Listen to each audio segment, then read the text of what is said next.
Fantasy Sports Today, Fantasy Sports Radio Network. Remember, Fantasy Factor is the perfect daily fantasy site. The casual recreational player, flatter prize pool, smaller field, single entry contests only. Fantasy Factor always has fun contests going on. And this year, Fantasy Factor is running a $100,000 home run derby. Sign up today and enter at www.fantasyfactor.com. You know what's also fun to go out and do, Corey? Yeah. Before you do anything. Microphone not on again. Before you go to Fantasy Factor. Yeah. Before you enter your March Madness bracket. No doubt. You got to go to Inside Injuries. InsideInjuries.kizom. Because InsideInjuries.com and their predictive model of injuries has helped us through every fantasy season. Right? Fantasy baseball, fantasy football. And now, for our first time that I can remember, it's going to help us win our March Madness brackets. Look at this. And helping us right now do just that, it's Tracy Hankin of Inside Injuries. What's going on, Tracy?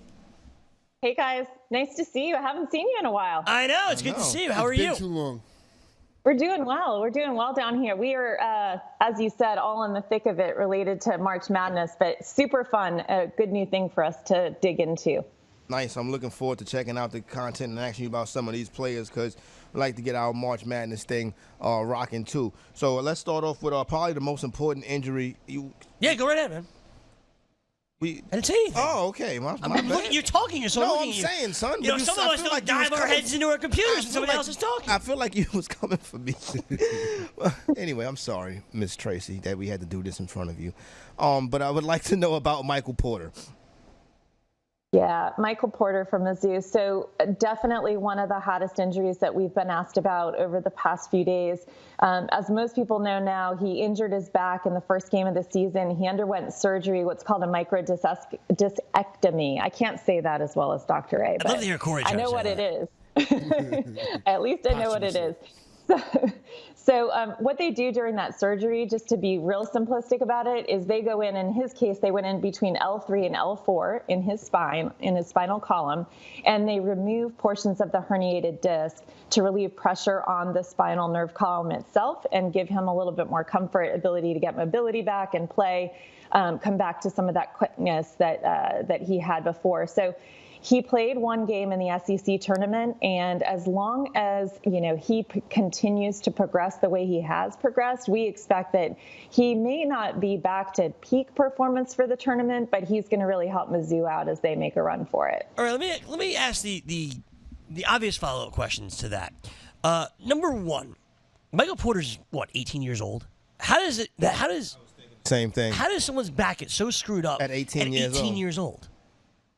We don't know, right? We don't know what he did before in those 18 previous years. It could be crazy things. It could be some other kind of accident or fall that he's had in his past. It might not even be basketball related. Maybe he fell skiing, took a bad tumble skateboarding. Who knows? There's a number of different things that could cause this kind of injury. And the second follow-up, also relatively obvious, is that Michael Porter is going to the draft, as soon as Missouri loses. And teams are going to be wondering, this back injury, that's a major surgery that you mentioned that I am also not going to try to say. Yeah. And teams are going to be very concerned that this is a long-term type injury for Michael Porter, who at one time was projected to be the #1 overall pick of the 2018 NBA draft. For those teams that are scouting Michael Porter, is this a long-term injury? Can this reoccur? Can this affect other parts of his back? Can this change his ability to be as athletic as he was, right? Is he going to have to change his style now? How will this surgery affect the long-term outlook of Michael Porter?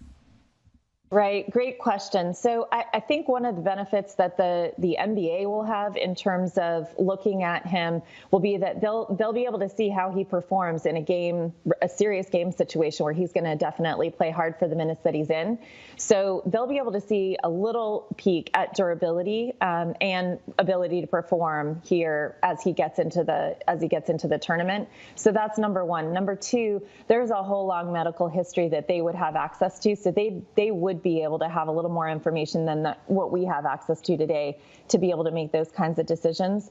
I think that there's a couple of things that if Dr. A were here, he would probably comment on. One is I think you would look at any other back injuries or issues that he has had over the course of his career. That'll tell you a lot about whether or not this is something that is more on the genetic side of things and likely to reoccur just because of the way his body is made up, versus something that likely happened due to an injury that he sustained. If it is either something related to, just the way his body's made up, in that case, there's a little more cause for concern, because then it may be something that continues to bother him as he goes forward. If it was a result of an injury, maybe an older injury that's now, after much use and movement, has come back to haunt him a little bit, they've done this repair, he should be pretty well, healed and good to go once he fully recovers from the surgery. So will they watch it closely? Sure. But he should be, if it was related to an injury, the repair is done, he should be pretty durable as we go forward. All right, we'll see what kind of minutes Michael Porter does get. As Tracy said, returned to the SEC tournament, played a few minutes there, had another week off here. So we'll see what kind of minutes Michael Porter gets in Missouri's first game of the tournament. I'll say the next one, Mac, because I had a feeling there's no way you want to say his name. I'm going to appreciate you. Yeah, no problem. So for Kansas, the number 1 seed in their region, they faced University of Pennsylvania today. Just a 13.5-point favorite against UPenn, the lowest point spread differential in NCAA history between a 1 and a 16 seed. And you wonder if it's due to the injury of Udoka Azubuike. I knew how to say that. I didn't say you didn't. No, okay. So Udoka Azubuike has been a very, very good player for them. What will happen today with Azubuike?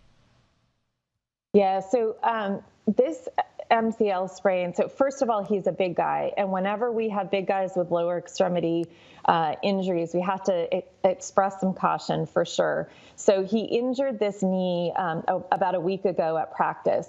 And ideally, he would have a 2-week recovery time. So ideally, he would have another week to fully recover. So what the team has sort of indicated and what we expect is that they really only use him today in kind of an emergency situation. We don't expect him to see a lot of minutes, if any minutes. I don't think Kansas is going to have a terribly hard time in the game today. So that's what we expect today. Now, I think the good news as we look forward to the next round is that he actually has been on the court the last 3 days. We have reports of him running. We have reports of him changing direction, and everything looks pretty good.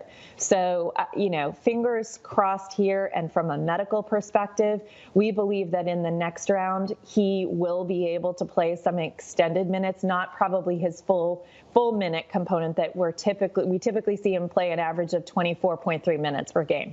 We probably won't see that today or in the next round. But I do think he'll work back up to that pretty quickly as long as he doesn't re-aggravate the knee. All right, so that's pretty positive information. That's good news right when there. It comes to Azubuike.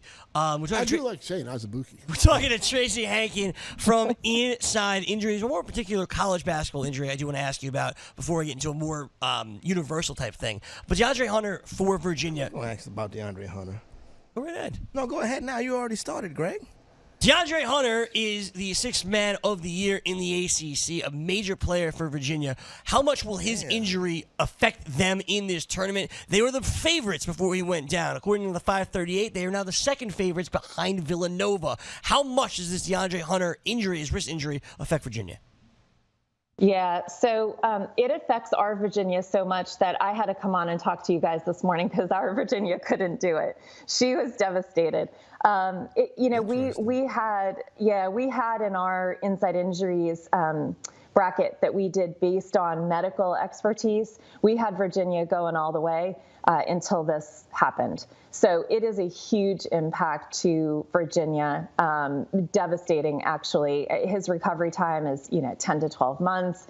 We wish him the best and hope, he should make a full recovery, but he's certainly not going to be there to help him in this tournament run, which is just a really, really big bummer for the UVA fans. And Corey, what's crazy about that is DeAndre Hunter actually on this UVA team, that's the number 1 overall seed, is supposed to be the best NBA prospect on this team. Yeah, which is interesting, not to mention the fact also his usage rate on this team too, even though he's the 6th man. When he came in the game, you can really tell that a lot of what Virginia does offensively, which is not much, kind of ran through DeAndre. So now your Virginia is upset that DeAndre Hunter is not playing for Virginia. Did she go to UVA? She did not go to UVA, at least not yet. We're not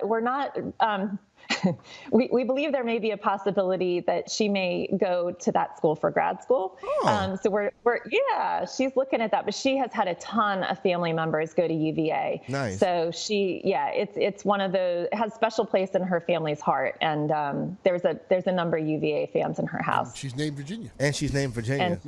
Well, hopefully we like having you, Miss Tracy, but hopefully Virginia can join us next week. She's going to try. All right. We'll see if Virginia wins or not. What other quick comments and thoughts? We have about a minute remaining here, Tracy. What kind of comments and thoughts do you have on the rest of the tournament that we didn't get to yet? Well, I think what I would say, just for those folks who may be putting in some last-minute brackets here this morning, the 3 upsets that we expect in this first round, just due to the injury profiles and risk that we see on the matchups, we like Providence over Texas A&M. Texas A&M is riddled with injuries. We also expect that Butler will prevail today. In this first round, we think that, with Arkansas being banged up, they've got 3 players that are pretty important to their roster who are banged up. And finally, New Mexico State. We feel really good about them in this first round. They've only got 1 injury, and it's fairly minor to Sam Longwood, whereas Clemson's got at least 3 injuries to some of their key players. All right, there you go. Tracy Hankin, inside injuries. She's ready for the tournament. They're ready for the tournament, and so are we. Good luck in your bracket, Tracy, and we'll do it again next week.